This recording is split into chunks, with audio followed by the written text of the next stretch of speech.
Hi, welcome to another episode of Theater Corner. I'm your host, Michael Taylor. Theater Corner is created as an ongoing effort to increase more diverse interests and involvement in the theater scene.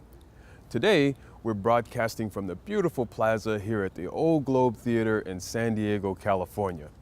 In the spirit of our next guest, who's a Shakespearean actor, we'll have the bard overlooking our shoulder throughout the entire interview. So, silence your cell phones, folks. You're about to enter Theater Corner.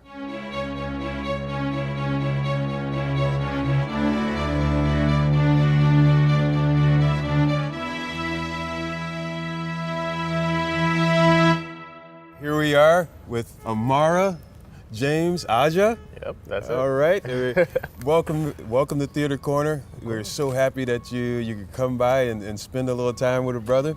Thank you. And let's start off right off the bat. So let's talk about your journey. You're in the MFA program. Right. You're at USD, but you started undergrad. You were at Cornell. I was. And acting wasn't actually your first choice. It was not. How did this come about? Well, I am the child of two proud Nigerians, and I don't know if you're familiar with the way that Nigerians view education. Okay. But it's pretty serious. Yeah, we don't play around. So I was at Cornell, and I was a government major working on becoming a lawyer, and I played sports. I played rugby and got injured doing that. And then I had all of this free time, and I needed an extracurricular activity, and auditioned for a production of the Scottish play. There you go. And got in, and was Macbeth. Had the best time that I'd had in school to that point, and 2 years later, I graduated with a government degree and a minor in performance studies, and 2 years after that, I ended up here in San Diego, getting my MFA in classical theater. So Wow. Yeah. And doing an amazing job at it. But that had to be an interesting conversation. Yeah. The Nigerian father saying you're not going to be a lawyer. I mean, it was already a disappointment that I was going to be a lawyer, because like the hierarchy is like doctor, engineer, and then like everything like lawyer, and then disgrace to the family. So they were already kind of reeling with the fact that I was on like the third tier, and then I was like, Mom, Dad, I've got some news. But you know, they're wonderful and very supportive actually, and I take it seriously, you know, so they're happy to support me in that. That's beautiful. Yeah. That's cool. So this program, this MFA program you get at, I understand this is like one of the top programs in the country. Yes. Tell me a little bit about that. Sure. Well, the University of San Diego Old Globe Shiley Graduate Theatre Program is a partnership between USD and the Old Globe, whose beautiful campus we are on at the moment.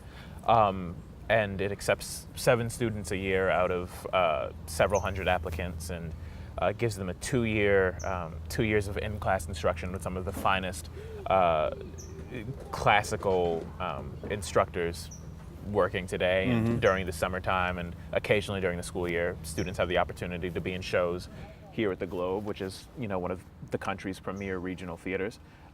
So it's a really kind of interesting and strong marriage between conservatory classroom training and the opportunity to put that training to work on professional stages. So you get kind of the best of both worlds. It's like 50% conservatory, 50% apprenticeship, and it produces actors who are really ready to work when we leave, hopefully.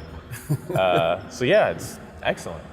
And I guess part of what makes it quite exceptional is you've performed in Richard II, Love's Labour's Lost, Macbeth, Two Gentlemen of Verona, As You Like It, and Red Velvet, where you were actually the understudy. Right. Or Ira Aldrich. Yeah. I mean, I understand that if you get a foundation in Shakespeare, you can do almost anything from there. Yeah.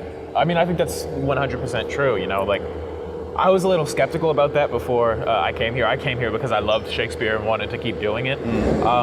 But I really have found, you know, that the way that it teaches you to look at text, you know, in plays or TV shows or movies, it's all what you have is a script or and that's what you have to mine for information. And the way that it teaches you to look at that, the way that it teaches you to find clues about who it is that you're playing, how it is that you relate to the other people in your world, what the world is that you're trying to create, is going to serve you just as well, whether you're doing Hamlet or whether you're doing a network TV show or a big movie or any sort of thing that falls under the realm of scripted acting is really going to be strengthened in your time here.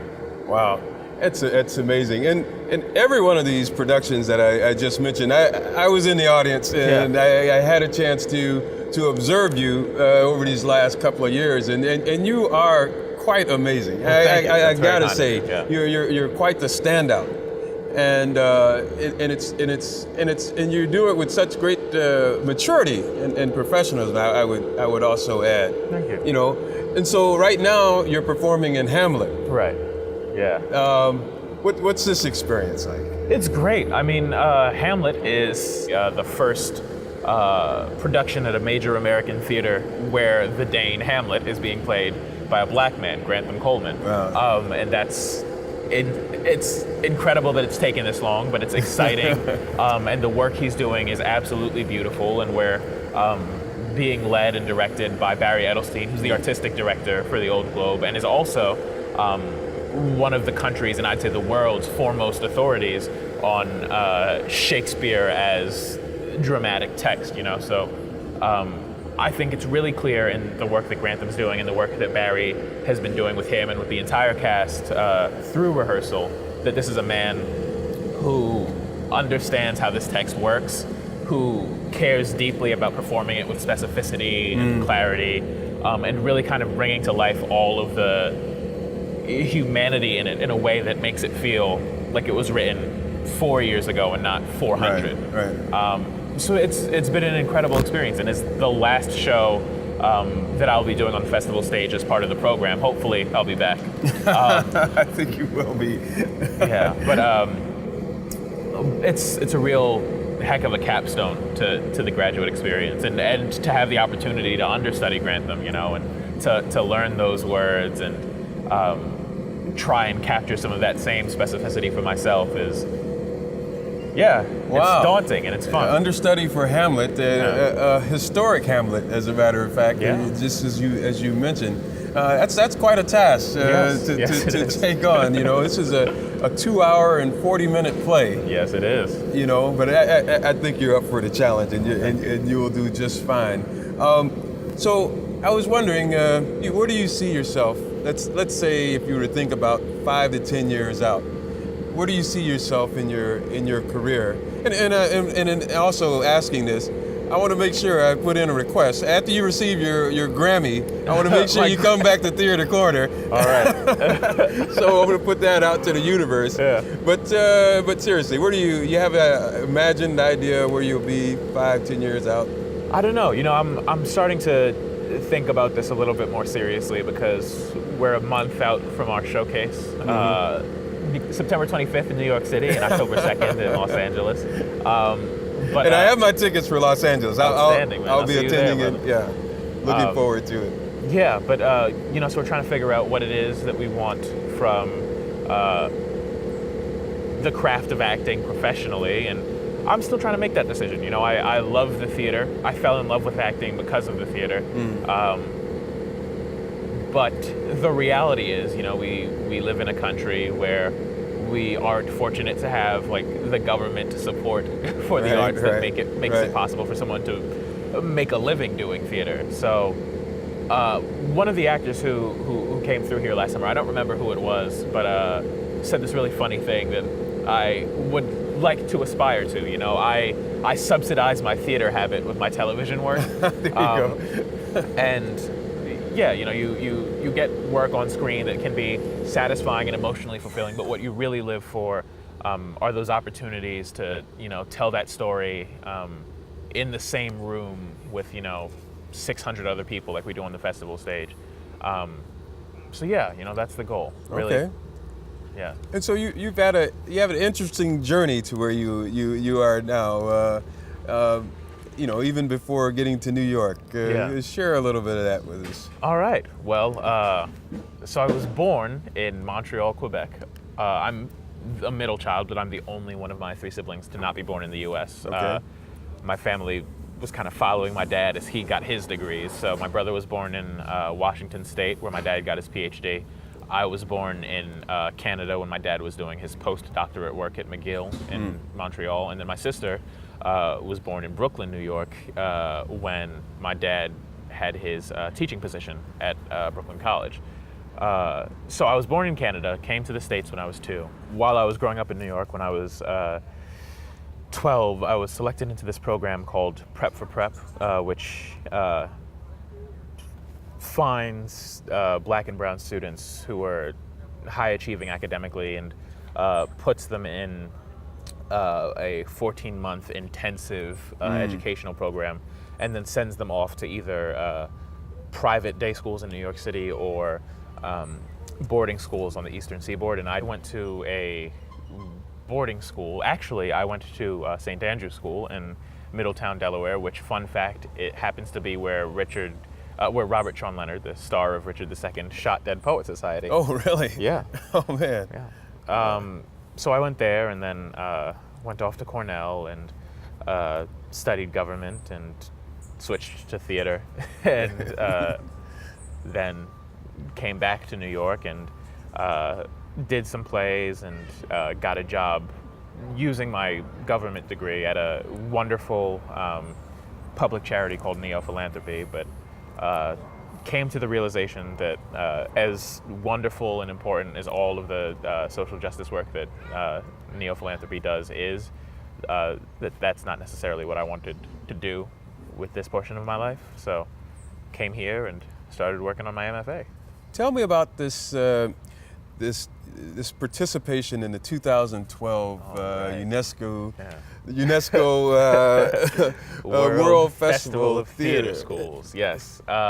So when I was in college, a good friend of mine wrote this theater piece about border communities in the American Southwest, and somehow, I'm still not entirely sure how we ended up on UNESCO's radar, but we had the opportunity to fly to Romania for 10 days and meet with theater practitioners from conservatories all around the world. There were people from like Slovenia and Brazil and India, and just do our work and see their work and explore Romania and experience that. So we spent I think it was 3 or 4 days in Sinaia, which is like a mountain resort town, and then the rest of the time in Bucharest, the capital city. And it was just wonderful. It was great to really see sort of what happens outside of this country, because we have such it's so hard to see theater from other places, You think you can ever see yourself performing in Canada? Because I understand that the funding for theater there is a lot different than the United States. Yeah, I would love to perform in Canada. Canada has several sort of prominent theater festivals, which are really kind of great. And the experience that I've had, out here on the festival stage and in my time at the Globe has made me sort of hungry for more opportunities to work in a place that cares as deeply about the work that it produces as the Globe does, and has a sort of community around it that's really interested in these classical plays, but not necessarily interested in them as museum pieces. They're willing to grow and change and let them keep talking about the society that we live in, rather than a comment on the society that they were written in. And I've heard wonderful things about the Stratford and Shaw festivals, and Timothy Stickney, who was here last summer, played Banquo in Macbeth, and RJ on One Life to Live. I think this is what I've heard. Soap operas. Yeah, he did. But was at the Stratford Festival for a long time and spoken glowingly about his experiences. And I would love the opportunity to go back to my homeland. It's strange because I left when I was 2, but and work on those stages. And then come back to the Globe. Yeah. In between your Hollywood. Yeah. No, but I could very much see you there. So, like I mentioned, you've done tons of Shakespeare, Yeah, tons of Shakespeare, and you've commanded this stuff like a champ. Thank you. But you've also, you're not all about Shakespeare. You've got some range. So I happened to see a little piece that you did the piece was called Hype Man. Yes, it was. Where you played the Hype Man. I did. So what was that experience like? I mean, this is quite a contrast to what Yes, it was. what you do. Yeah, I mean, Hype Man was when I was in New York after I graduated. You're just kind of firing out your headshot and resume into the ether to see if anyone wants to hire you. And this student at NYU was working on this film, this short film about an aspiring hype man. And I sent him my headshot and resume, and he called me in, and we sat down for a cup of coffee and had a chat, and really understood we understood each other really well, and shot the thing in maybe a day and a half, and it turned out pretty well, and it was kind of funny, and I had a great time making it. And it's really different. It's really different than a lot of the Shakespeare that I do, but it was fun. It was really it was a novel experience, and I don't it was a lot of fun. It looked like a lot of fun. Yeah, I enjoyed watching it. So see that filmmakers out there. This guy's got a range of talent. So watch out for him. So what's immediately after graduation? What do you see? What do you see yourself going to do immediately afterwards? Yeah. Well, I mean, the only thing to do, after you graduate from a program like this is get to work. So I'm going to go back to New York City, where all of my family, or where both my parents still are, and I'm going to just hustle. Put the training and the credits that I've gotten here to use and see what the world has to offer. Okay. You mentioned the performance in New York and LA, but you didn't go into details. What's the performance there with the MFA program? Right. Well, the showcase that we do here is a sort of a night of short scenes from contemporary plays, and it's a chance for us to show that in addition to our the extensive work that we've done in classical theater and the work that we do at the program, the work that we have the opportunity to do here, that we can handle really well. We can excel at the sort of things that they need for the industry needs for new work, for television, for film. That we're coming from like a classical theater program, but we're good. But the bottom line is that we're good actors, and so it's a chance to, it's a chance to come out and just flex and strut our stuff a little bit for the industry, and hopefully connect with some agents and some managers who are interested in what it is that we have to offer, and going on from there. Okay, and so in LA, what's the date again? It's October 2nd at the Gary Marshall Theater in Burbank. Okay. Mm-hmm. Okay, and that's open for anyone to purchase tickets for this performance. Yeah. And you're performing Hamlet until when? September 10th, I think, is the current closing date. I've heard rumblings that will be extended, but I haven't. I would be surprised. But so you can catch Amara here on the Shakespearean stage at the Globe till September 10th, 2017, and I wish the best to you, brother. I think you're gonna go far. I'm serious about you coming back here after you win your Grammy. You gotta come back to Theater Corner and visit. And we can take a look at all of the amazing things you're gonna do here in the future. And I really appreciate you. You're really setting an incredible example. Thank you, and you're representing us, representing Black folks with excellence, and I really appreciate that. I really mean it. Of course, man. Thank you. And thank you again for taking out time. I know you got a show tonight, and we look forward to following your career and seeing what you're doing in the future. Thank you, Michael. It's been a pleasure. Awesome. It's a pleasure for us. And thank you, viewers, for tuning in for another show. We'll see you on the next episode of Theater Corner.